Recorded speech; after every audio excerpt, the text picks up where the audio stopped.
Greetings, fellow treasure hunters. Jacob Wile here, And Tiki too. and welcome to Discovering DuckTales. In anticipation of the upcoming reboot, we here at So You Want to Be Imagineer are dusting off the original series in this brand new vlog. It's not ponytails or cottontails. No, it's DuckTales. A woo-hoo. And tonight, we have Robot Robbers.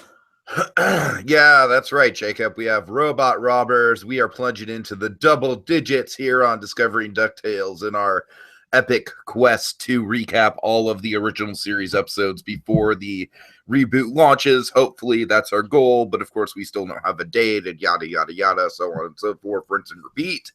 But Jacob, we are indeed talking about robot robbers. Let me give you some specs on this episode just because we kind of tended to skip over it last episode. So this episode is indeed an episode written by or directed by the great Alan Zaslov, one of the champions of the Disney afternoon for how much he directed in that block.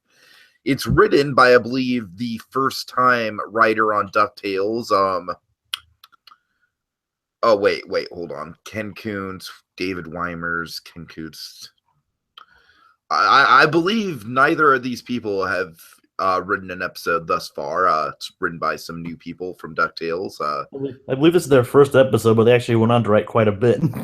Okay, cool. So it's kind of a starting point there because it's a good episode to kind of get acquainted to, but we'll talk about it. I'm sorry, Jacob. I'm just like losing track of my list here. That's fine, Tiggy. Wait, no, never mind. I'm sorry. Robot Robbers. Michael Keyes wrote Robot Robbers. I'm dumb, Jacob. So this is wow, I'm really dumb, folks. I'm sorry. So Armstrong and Robot Robbers, two artificial intelligence themed DuckTales episodes kind of airing back to back. Whoa, hello? Hello. It sounded like you had some static on your end for a second. Sorry. No, it's all good. Really big kind of standout episodes from the first run of DuckTales, from the first early episodes of season 1. And they're both directed by Alan Zaslov and written by Michael Keyes, Jacob.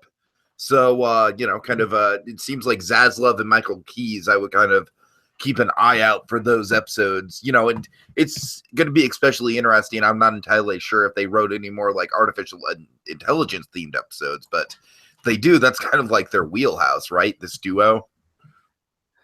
Correct. For these two, it seems. All right, so Jacob, this episode is based on a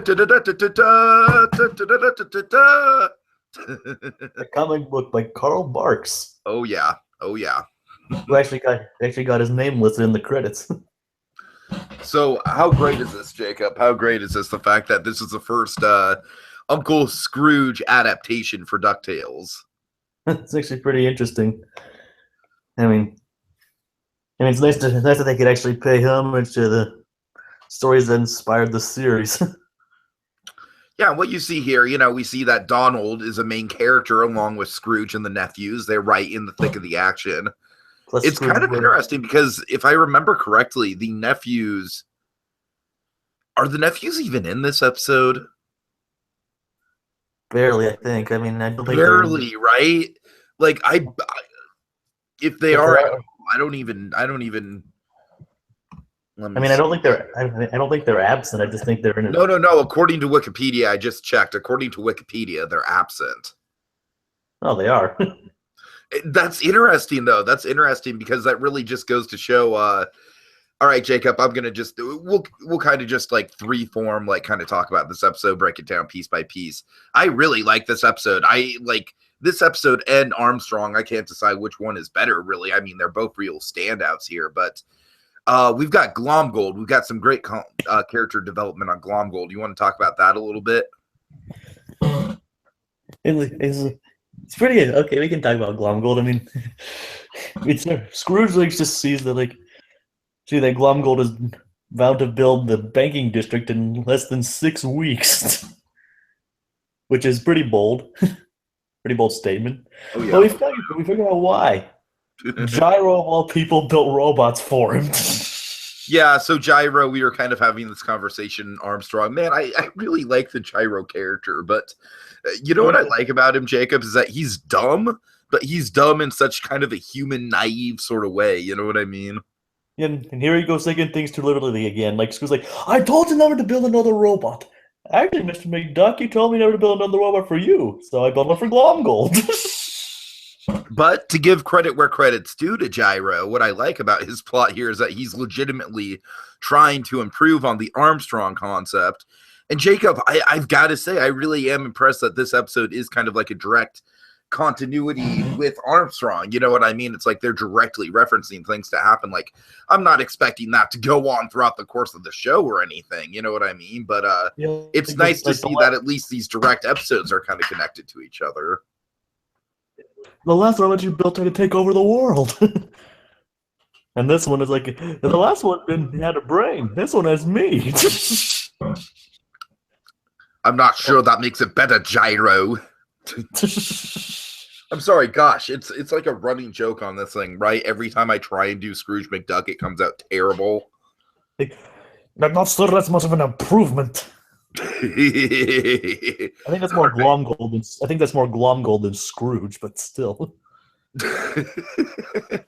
Well, maybe Glomgold is just better to do because he's not quite as iconic as Scrooge. Like the Alan Young Scrooge, it's like, again, that's one of the question marks with new DuckTales. I'm sorry to bring that into the conversation so much, but you know, we've got a great actor in David Tennant voicing Scrooge, but the question is, he's pretty much going to have to do his own thing with it. I mean, I don't think it can be an impression of Alan Young. I mean, he's naturally Scottish, and apparently he has a natural Scottish accent, so he could probably just lower his voice a little bit and do a good Scrooge. maybe kind of like a more Sean Connery-esque Scrooge. I have no idea. I'm Scrooge McDuck. I don't know. Her name's McDuck. Scrooge McDuck. Snowman. But yeah, but speaking of, and we're gonna continue about that real quick. We even have to hear his voice, so we can't really say anything yet. He could be good, he could be bad, but sure nobody can replace Alan Young. I'm not trying to criticize him at all. I'm just saying, like, I wouldn't envy his situation because as much as people are excited about him, it's definitely going to be a tough task. There's going to be a lot of close watching on him for. Oh yeah. The other characters. I don't think people are mind that they're replacing the voices for it. Probably except for like Launchpad or anybody like that. I don't know, but Scrooge McDuck. Sure, his recasting eventually became necessary due to the unfortunate death of Alan Young. But yeah, Launchpad is one of the recastings I could have gone without. Well, I guess we'll see how that goes. But yeah, but we'll see how David Tennant does a Scrooge. He's a natural Scottish actor. Not that is a cut on Alan Young or anything. He does great Scottish. It's almost hard to tell that he's actually not. But so we'll see how that goes. Speaking of Alan Young, he did do good work for this episode as well, as always. Right, of course. Even in the strangest or even the worst of these DuckTales episodes, Alan Young gives it his all. Okay, so let's see. Back to business here.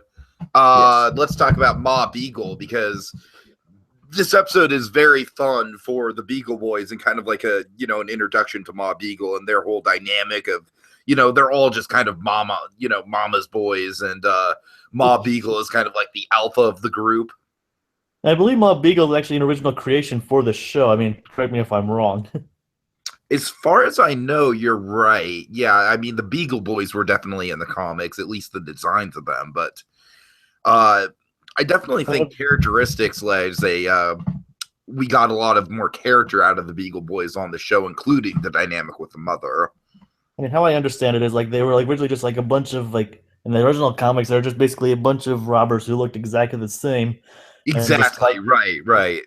Here they actually took the time to give them personalities, which despite what you say is actually despite what you kind of have to agree with you, it's kind of monotonous as them being plot devices, it actually works in their favor for giving them different personalities. Well, I mean, we have to acknowledge that at the very least. Like we've said from time to time, the big problem with this show that we hope is going to be course corrected with the reboot is Huey, Dewey, and Louie basically having like they don't have one personality to share between the three of them. It's like, you know, that's what and that's what the Beagle Boys were in this. yeah, so. Exactly. Like the Beagle Boys, like at the very least, all three of them have like distinct designs, distinct personalities. Like you can automatically kind of point them out once you know who they are. Yeah, exactly. Like I said, and that's something that's actually different than the original stories. I mean, they originally all looked the same and didn't have a mother. Yeah, the mother definitely does kind of bring an added element of comedy to it as well. And like how she's actually smarter in a way. Of course. Smarter and tougher and more courageous and more evil. Yep. Apparently the talent skipped a generation. Yeah, it would seem that way. Okay. Yeah. So it was her idea. Yeah. Oh, go ahead. Well, I kind of wanted to circle back to Gyro, if you don't mind. Just one of the things I kind of forgot to mention about him.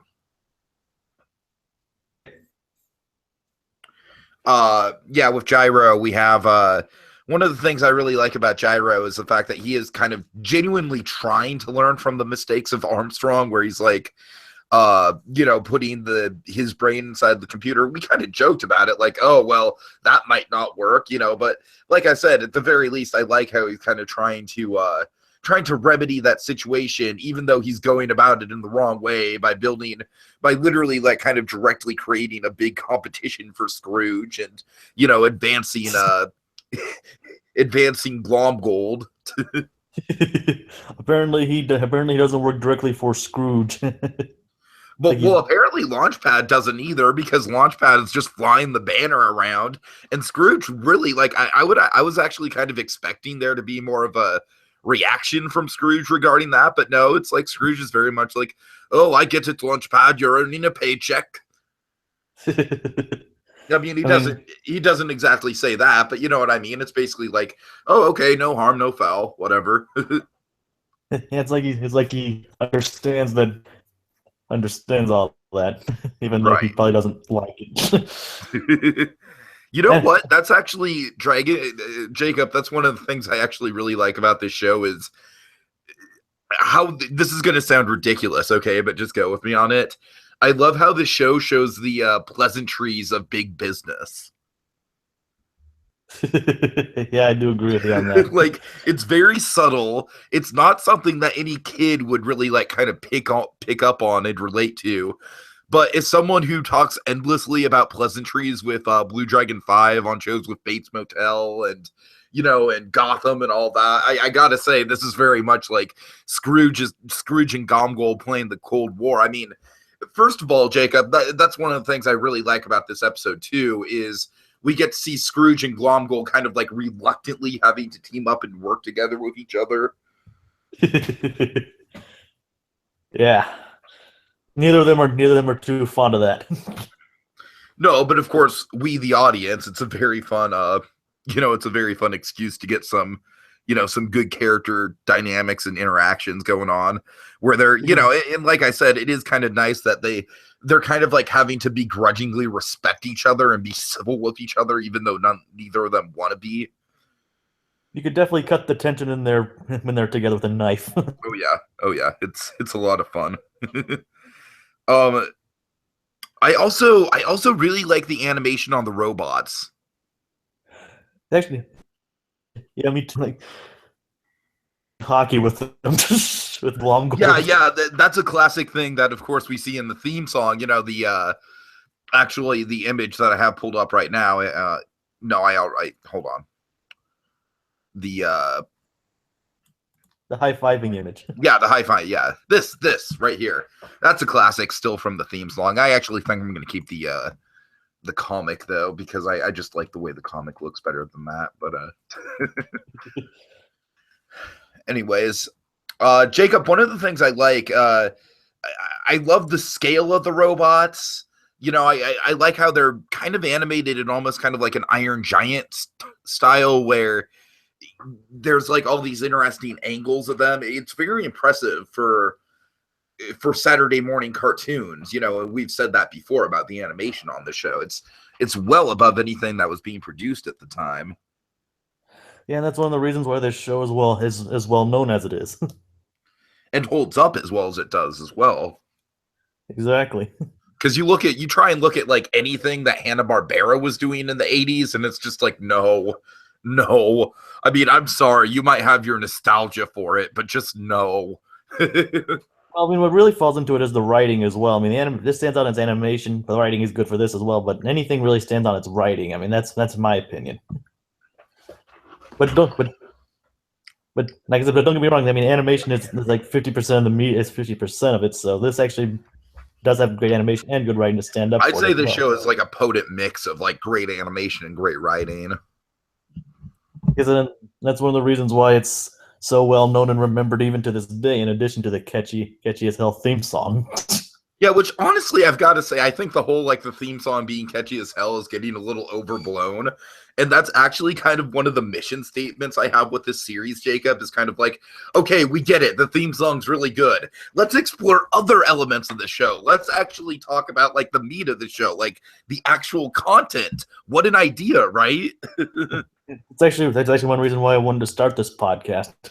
Because whenever anyone talks about DuckTales, it's just the theme song. And it's like, okay, we get it. Yeah. Like, Jacob, the DuckTales theme song is great. Like we don't even have to bring it up. It's just it goes without saying. Like I said, either that or the Moon theme. So, oh god, well, I mean, we could literally do a whole separate podcast on the DuckTales video game if you want to cover everything. I mean, it's not necessary. It could be like an ancillary podcast down the line somewhere. Right. Anyways. So, but and I don't think we really talked about.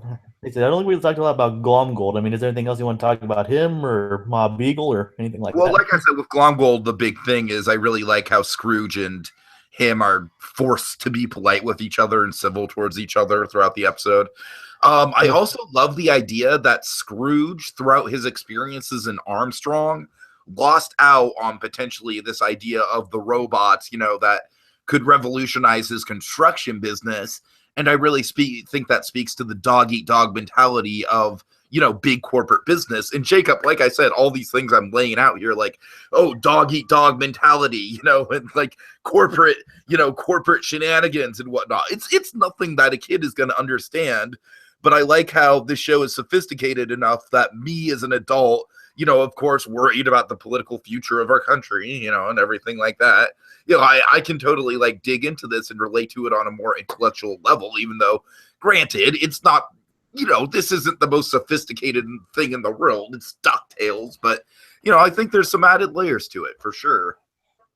Yeah, and like, so like, have I really stopped taking risks? I mean, that's pretty much sums up what you said. Like Scrooge, like he's afraid of taking risks and lost out. Eventually, it all worked out in his favor because the robots were stolen. Right. And in a way, he still found a way to screw over Glomgold. I mean, I also just love the way the robots are animated, just the movement on them, how the hydraulics on them work, and also, Jacob, I've got to say, just functionality-wise, they very much remind me of the Jaegers from Pacific Rim. One pilot inside, Yeah, exactly. One pilot inside controlling it. Minor nitpick, very minor, just because, yeah, I know it's a cartoon, obviously, duh. But how do Ma Beagle and the Beagle Boys just automatically know how to control these things? I mean, I know Ma Beagle says, like, I'm just gonna fly by the seat of my pants on it or whatever, but it's like, no, I don't buy it. This looks like some really sophisticated technology. Well, I guess she figured it out. Apparently, like I said, I'm not going to stress out on it because it is a cartoon, of course. But let me see. You know, just really quick, I like Launchpad in this episode. He's not really overbearing at all. He's just kind of, you know, he helps out. You know, he kind of I like like we said, I like how civil Launchpad and Scrooge are, even though Launchpad's working for Glomgold at the beginning of the episode. And then I like how Launchpad kind of reports on the robots and gets to fly around in the seaplane and everything. Always nice to see Launchpad McQuack in action. It's just kind of funny that Scrooge is more civil with Launchpad than he was with Gyro. Well, I mean, I think that always like goes that way, right? Like Gyro is kind of like Scrooge's punching bag compared to Launchpad. I don't know. Launchpad's had his fair share. That's true. That's true. Yeah, I don't know. Maybe it just kind of depends on day to day. Yeah, I mean, I think he'd like. I think he was like more sympathetic after Glomgold fired him. Right, right. Which is nice. You know that. You know, his first thought is like, how could you be working with Glomgold? His first thought is like, oh, I'm sorry you're out of the job. Yeah. Again, pleasantries of business. I like it. Yep. Yeah, very strong episode here. Like we said, the nephews are entirely out of it. We continue our stretch of no Webby episodes, which is nice. Although I think technically wasn't Webby like in the background of one shot in Armstrong, technically. Yep. Yeah, and that's it. So I'm not even going to count that. So we're kind of staying away from some of the problem characters, focusing on the overall dynamics, kind of like the bigger picture of the Scrooge McDuck versus Glomgold arc, which is going to run its way throughout the course of the show. That's kind of what I like about this episode, Jacob. It's kind of like a microcosm of different story elements that are going to be throughout. Like we see a lot of Ma Beagle trying to get into the money bin. By the way, I really love how the money bin is animated here, where as we see in the comic, it's like it's actually very close to what they do in the comic. It's just like they're trying to get into it, but the whole thing is so durable that they're just kind of wasting energy. Which is a pretty clever, although last minute kind of solution. Right. And let's give props to June Foray as Ma Beagle here. Of course, yeah. I mean, she voices two of his probably his own, like, he doesn't have very many female villains, and she voices two of them. Well, I think June Foray is just one of those people in the industry who's just, I mean, come on, she's just a go-to. She's a legend. Well, of course she is. I mean, she does a great job of Here's Ma Beagle. Oh, yeah. The long arm of the law is no match for the big foot of the mob. Like I said, you can tell she has fun with these parts. Sure. Okay. Which is always a good thing to see, with voice actors having fun playing their parts. Oh yeah. Where it's not just like another job for them. Okay, let's see. I've kind of run out of stuff to say about this episode, Jacob, unless you've got anything else. I can't really think of anything, though. I wonder, like I said, since this is an adapted story from this, I wonder if they're going to adapt it again for the new series. I mean, that's something... I mean, maybe not. Who knows? I mean, I could definitely see that in the realm of possibility, especially since it is a classic episode of DuckTales. I wouldn't be surprised. That's one of the things we should look out for, actually, in the new series, is if they are going to kind of like reboot some of these classic storylines and characters and situations and whatnot. Like, are we going to see another Armstrong in the new DuckTales? Maybe they could have an Armstrong in the new DuckTales be a more prominent villain and not just a one-off. You know what I mean? Stuff like that. Well, it depends on how closely they follow to both this and both the new series and the original comics, though. Of course. I'm just throwing out some very, very broad speculation here. I'm sure the creators know what they're doing. I mean, we like to believe at least. I want to believe. All right. I mean, I would honestly like to see another Armstrong. I mean, you just have to see how well that turns out. Yeah, we'll see. So, Jacob, the next episode we're going to be covering is going to be called Magica Shadow War. Of course, it's the return of Magica Dispel, another June Foray performance. Looking forward to that. This episode was directed by David Block and written by Richard Merwin. Now, Richard Merwin, this is his first time writing a DuckTales episode, I believe. But David Block, Jacob, Unfortunately, this is something of a pattern where I think out of the first 10 episodes of DuckTales, I think you and I can both agree maybe the two worst ones were Spinks for the Memories and Where No Duck Has Gone Before. Thanks, I'm not going to argue those.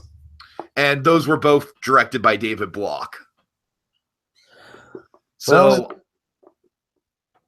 I'm not going to say they're bad episodes, but I want to kind of keep this track going of like Zaslav is definitely the preferable director here. We've had people like Steve Clark direct one episode. Terrence Harrison directed episode 4. Episode 4 was another kind of not so great one. But out of that, and Steve Clark is actually going to come around to direct a bunch of episodes in the future, actually. He's going to have a block of episodes coming up. But yeah, it's like I feel like Steve Clark, David Block, and Alan Zaslav, and Terrence Harrison seemed like the main 4 directors. Clark, Zaslav, Harrison, and Block. So I don't know. I'm just kind of interested to track the 4 of them. But so far, I think David Block has the most to make up for. He's got some catching up to do. We'll see how Shadow War goes. Yeah, we'll see how it goes. I'm crossing my fingers. And I think kind of like looking at these episodes through like which directors did which episodes is kind of a neat way, kind of like a second layer to add on to this, add on to our rewatch of the show, and also to add on to our conversation, because we get to kind of talk about the different directorial styles and which directors are improving, and like maybe some of the things that some directors are doing that are rubbing off on other directors and writers, and good writer and director combinations, all kinds of different nerdy stuff that we can get into. Don't you love it? Definitely makes for interesting conversations for this show. Okay. So, folks, I actually want to apologize for the audio quality on this episode because I have my window open and my birds are out there yelling and making too much noise. Jacob, I don't know if you were able to hear it. I didn't hear anything. Okay, well, that's a relief, but I'm still paranoid because they were actually making a lot of noise. So, folks, if you heard bird noises, I apologize. I will close my windows in the future. I'm recording this earlier than I usually do podcasts. I usually do podcasts like after it gets dark and the birds are asleep. So, but just wanted to put that inside. In the meantime, Jacob, take it away. Well, ladies and gentlemen, tonight's adventure has come to an end. But be sure to join us next time on Discovering DuckTales. A woohoo!